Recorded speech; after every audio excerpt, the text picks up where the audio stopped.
everyone. Hi. Sorry for my long absence.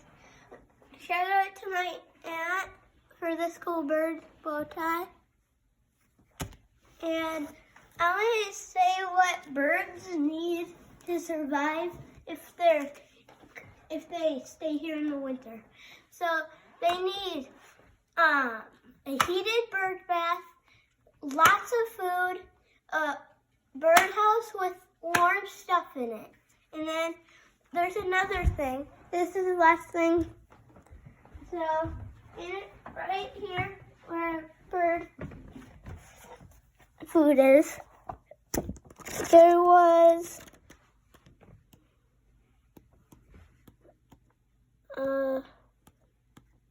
right here.